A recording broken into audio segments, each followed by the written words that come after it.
మీ కథల సమయంకు స్వాగతం. నేను మీ రమ్య. హలో అండి. ఈరోజు మనం మాలా కుమార్ గారి ఏవండి కథలలోని 20వ కథ అలారం మోగింది అనే కథ విందాం. సూది పడ్డా వినిపించేంత నిశ్శబ్దం. ఎక్కడా ఎటువంటి చడి చప్పుడు లేదు. కరెంటు పోయినట్లుంది. చుట్టూ గాఢాంధకారం. కన్ను పొడుచుకున్నా కనిపించని చిమ్మ చీకటి. ఇంతలో ధబ్మని ఏదో పడ్డ చప్పుడు పెద్దగా వినిపించింది. కేవు కేవుమని కేక పెట్టింది సుమ. ఉలిక్కి పడ్డాను. ఇంతలో కుక్కుకు కుక్కుకు సన్నని కోయిల రాగం. ఒక క్షణం నాకేమీ అర్థం కాలేదు. అయోమయంగా చుట్టూ చూశాను. ఈసారి కొంచెం స్పష్టంగా కోయిల రాగం చెవి దగ్గరగా వినిపించింది. అప్పటికి చిన్నగా తేరుకున్నాను. అప్పటి వరకు చదువుతున్న డిటెక్టివ్ నవలను పక్కన పెట్టి కోయిల రాగం ఏమిటా అని పక్కకు తిరిగి చూశాను. సోఫా పక్కన కుర్చీలో ఉన్న సెల్ నుంచి వస్తుంది ఆ రాగం. కప్పుకున్న కంఫర్టర్ను పక్కకు జరిపి లేవబోతే పొట్ట మీద పెట్టుకొని అప్పటి వరకు తిన్న చెగోడీల పళ్ళెం ధన్నని కింద పడింది. ఉఫ్ అనుకుంటూ సోఫాలో పడుకున్న దానిని లేచాను. ఒళ్ళు విరుచుకుంటూ ఇంకా కోయిల రాగం వినిపిస్తున్న సెల్ను ఆపాను. ఈ అలారం దేనికి మోగిందా అని ఆలోచనలో పడ్డాను. అదేమిటో ఈ మధ్య తెగ మతిమరుపు వచ్చేసింది. ఏదో తీద్దామని ఫ్రిడ్జ్ దగ్గరికి వెళ్తానా, ఫ్రిడ్జ్ తలుపు తీసి ఏం తీద్దామనుకున్నానబ్బా అని ఆలోచనలో పడతాను. ఏదో పని మీద గదిలోకి వెళ్ళి ఇక్కడికి ఎందుకు వచ్చానా అని ఎంత తలబద్దలు కొట్టుకున్నా గుర్తురాదు. వంట చేస్తూ పుల్కా చేద్దామని పిండి తీయబోతే ఏది పిండి స్టవ్ పక్కన లేదు. ఫ్రిడ్జ్లో పెట్టానా ఏమిటి? ఎంత గట్టిపడిందో అబ్బా అనుకుంటూ ఫ్రిడ్జ్ తీసి అంతా వెతికినా కనిపించదు. ఎక్కడ పెట్టాను చెప్పమా ఆలోచనలో పడతాను. ఓ పొద్దున టిఫిన్ చేసినప్పుడు పిండి తడపలేదని అప్పుడు గుర్తొస్తుంది. అప్పటికప్పుడు పిండి తడిపి పుల్కాలు చేస్తే గట్టిగా అట్టముక్కల్లా అయ్యాయి. దేవుడా ఏవండితో చివాట్లు తప్పవు అనుకుంటూ భయంగా పెట్టానా. ఏ కళలో ఉన్నారో ఏమిటి ఇట్లా ఉన్నాయి అంటూ పక్కకు జరిపి అన్నం తినేశారు. అమ్మయ్య బతికిపోయాను అనుకుంటూ పెరుగు గిన్నె కోసం చూశాను. ఏది దీనికేమొచ్చింది, ఎక్కడుంది? దేవుడా మళ్ళీ వెతుకులాట. రాత్రి తోడు పెడితేగా ఉండటానికి. ఏమండికి రాత్రి పెరుగు ఫ్రిడ్జ్లోది వేసి ఎట్లాగో గట్టెక్కాను. చల్లటి పెరుగు తినలేక నేను చేయి కడిగేసుకున్నాను. పెరుగు లేక ఏడుపొస్తుంది. ఈ మతిమరుపుకు తోడు లావు కూడా అవుతున్నాను. లాభం లేదు. రాత్రి తొందరగా తినేసి తొందరగా పడుకొని తెల్లవారుజామున లేచి తొలి ఎండలో వాకింగ్ చేయాల్సిందే ప్రతిజ్ఞ చేసుకున్నాను. భోజనానికి బల్ల మీద అన్నీ సర్దేసి ఏవండిని భోజనానికి పిలిచాను. ఇప్పుడే వస్తున్నాను, 5 నిమిషాలు అన్నారు. ఏవండి వచ్చేలోపు ఓసారి ఫేస్బుక్ చూద్దామా అని కాస్త టెంప్ట్ అయ్యాను. ఏమో బాబు, ఓసారి తీశానంటే ఓ పట్టాను వదలబుద్ధి కాదు అంది మనసు. లేదులే, తొందరగానే ఏవండి వచ్చేలోపు నా పోస్ట్కి ఎన్ని కామెంట్స్ వచ్చాయో చూసుకొని తీసేస్తాను అని మనసును బుజ్జగించి ల్యాప్టాప్ ఓపెన్ చేసి ఫేస్బుక్లో మునిగిపోయాను. మన కామెంట్స్ చూసుకోవటంతో ఆగుతుందా? అంతా తీరిగ్గా ఓసారి తిరిగేసి తలెత్తేసరికి 9 అయిపోయింది. ఏవండి ఎప్పుడు వచ్చారో ఎప్పుడు తిని వెళ్ళిపోయారో గమనించనే లేదు. దేవుడా మళ్ళీ భోజనానికి ఆలస్యం అయిపోయింది. రాత్రంతా ఇబ్బంది తప్పదు. పొద్దున్నే మెలకు వస్తుంది కానీ ఎందుకు లేచానో గుర్తుండక మళ్ళీ పడుకుండిపోతాను. దేవుడా అని ఇన్నిసార్లు అనుకోవటమే సరిపోయింది. ఆ మధ్య ఏమైంది?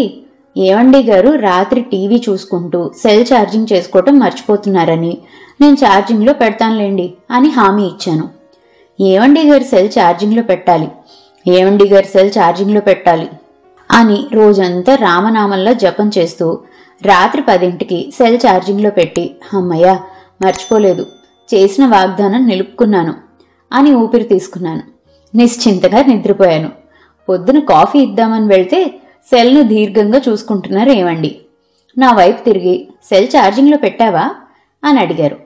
పెట్టాను కదా, మీరు చూస్తున్నారుగా. నన్ను మెచ్చుకుంటారని సంతోషంగా దీర్ఘం తీశాను. నువ్వు చూడు అన్నారు. ఏమైంది? సెల్ ఛార్జింగ్లోనే ఉంది కదా అనుకుంటూ చూశాను. కర్మ, ఛార్జింగ్ పెట్టాను కానీ స్విచ్ ఆన్ చేయటం మర్చిపోయాను. ఏమంటారో అని దీనంగా ఏవండి వైపు చూశాను. ఏవండి సెల్ను ఛార్జింగ్లో సరిగ్గా పెట్టి స్విచ్ ఆన్ చేసి గంభీరంగా వెనకకు చేతులు పెట్టుకొని దీర్ఘంగా ఆలోచిస్తూ హాల్లో అటు ఇటు పచారులు చేస్తున్నారు. నేను ఏమండి ఎటు తిరిగితే అటు తిరిగితే అటు నా తల గిర్రున తిప్పుతూ టెన్షన్గా చూస్తున్నాను. కాసేపు చూశాక నా మెడ నొప్పి పుట్టి గోళ్లు చూసుకుంటూ కూర్చున్నాను. కొద్ది యుగాలు అతి నిశ్శబ్దంగా గడిచాక ఓ పని చేద్దాం అన్నారు. ఏమిటన్నట్లు చూశాను. నీ సెల్ తీసుకురా. బుద్ధిగా తెచ్చిచ్చాను. ఓ ఇప్పుడు చెప్పు, పొద్దుటి నుంచి నువ్వు చేయాల్సిన నీ ముఖ్యమైన పనులేమిటో? పొద్దున్నే వాకింగ్కి లేవాలి. ఎన్నింటికి? చేతిలో సెల్ తిప్పుతూ అన్నారు. 6ంటికి. ఓకే. తర్వాత సెల్లో ఏదో సెట్ చేసి అడిగారు. ఒకటొకటిగా పిండి తడపటం, పాలు తోడు పెట్టడం వగైరా ఎప్పుడెప్పుడు ఏది చేయాలో అన్నీ చెప్పాను. ఇదిగో నీ సెల్. అన్నింటికి అలారం సెట్ చేశాను. అలారం మోగ్గానే నీ పనులు చేసుకో. కొద్ది రోజులు ఇలా చేసుకుంటే అన్నీ గుర్తుంటాయి అని బోధించారు. నేను భక్తిగా నా సెల్ ఏవండి దగ్గర నుంచి అందుకొని నా సమస్యను తీర్చిన ఏవండి వైపు ఆరాధనగా చూశాను. అలా ఏవండి నా సెల్లో చక్కటి కోయిల రాగాన్ని కూడా రింగ్ టోన్గా మార్చి ఇచ్చారు. హాయిగా సోఫాలో కంఫర్టర్ కప్పుకొని పడుకొని పొట్ట మీద చెగోడీల పళ్ళెం పెట్టుకొని తింటూ మంచి సస్పెన్స్ డిటెక్టివ్ నవల చదువుతుండగా అలారం మోగింది. ఇప్పుడు ఈ అలారం ఎందుకు మోగినట్లు? బుర్ర బద్దలు కొట్టుకున్నా ఎంత ఆలోచించినా గుర్తు రావటం లేదు. దేవుడా, కిం కర్తవ్యం. అన్నీ బాగానే ఉన్నాయి కానీ ఇప్పుడు అలారం దేనికి మోగిందబ్బా? పోనీ ఓ పని చేస్తే? ఏమండినే ఈ అలారం ఎందుకు పెట్టారో తెలియడానికి ఏదైనా ఉపాయం ఉందేమో అడిగితే ఎట్లా ఉంటుంది? 4-5 మొట్టికాయలు పడతాయి. పడితే పడ్డాయిలే. శ్రీరామచంద్ర నారాయణ, ఎన్ని కష్టాలు వచ్చి పడ్డాయిరా నాయన. ఏమైతే అదేంది, రేపు పొద్దున్నే అడిగేస్తాను అని డిసైడ్ అయిపోయాను. పొద్దున్నే బాల్కనీలో కూర్చొని పేపర్ చదువుతున్న ఏవండికి కాఫీ తీసుకెళ్తూ సెల్ కూడా తీసుకెళ్లాను. కాఫీ ఇచ్చి ఏవండి అని పిలిచాను. ఏమిటి అన్నట్లు పేపర్లో నుంచి తలెత్తి చూశారు. మరి ఇన్ని అలారంలైతే దేనికి ఏది మోగిందో తెలియక కన్ఫ్యూజ్ అవుతున్నాను. ఏది దేనికో తెలిసేట్లుగా అలారం సెట్ చేసుకోవచ్చా అని అడిగాను. ఏవండి సెల్ తీసుకొని అటు ఇటు తిప్పి చూస్తున్నారు. అన్నట్లు ఏదో సినిమాలో సెల్ రింగ్ అవగానే మీను రామ్మా, మీను రామ్మా అని ఆ అమ్మాయి నన్ను పిలుస్తున్నట్లుగా వస్తుంది. అలా పిండి తడుపు, పిండి తడుపు, పెరుగు తోడే, పెరుగు తోడే, వాకింగ్ చేయి, వాకింగ్ చేయి అని వచ్చేట్లుగా సెట్ చేయొచ్చా? కావాలంటే నేను వాయిస్ రికార్డ్ చేసిస్తా అన్నాను గొప్ప విషయం చెప్తున్నట్లు. స్నానం చేయి, స్నానం చేయి, జడేసుకో, జడేసుకో, అన్నం తిను, అన్నం తిను, వద్దా?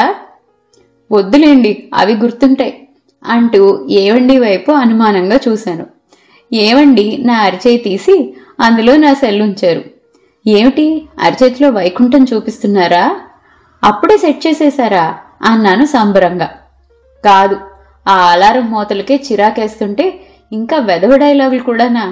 అలారంలన్నీ తీసేశాను అన్నారు తాఫీగా. అలారంలు మోగి మోగి గొంతు మోగిపోయినట్లు దీనంగా నా వైపు చూసింది నా బుజ్జి సెల్. ఇదండి అలారం మోగింది కథ. ఈ కథ ఫిబ్రవరి 2017 సంవత్సరంలో తెలుగు తల్లి కెనడా అంతర్జాల పత్రికలో ప్రచురితమైంది. ఏవండి కథలలోని మరో కథతో మళ్ళీ కలుసుకుందాం. అంతవరకు సెలవు. ఈ కథ కనుక మీకు నచ్చినట్లయితే లైక్ చేయండి, షేర్ చేయండి. అండ్ మరిన్ని ఇంట్రెస్టింగ్ కథల కోసం ప్లీజ్ సబ్స్క్రైబ్ టు మీ కథల సమయం. Thank you.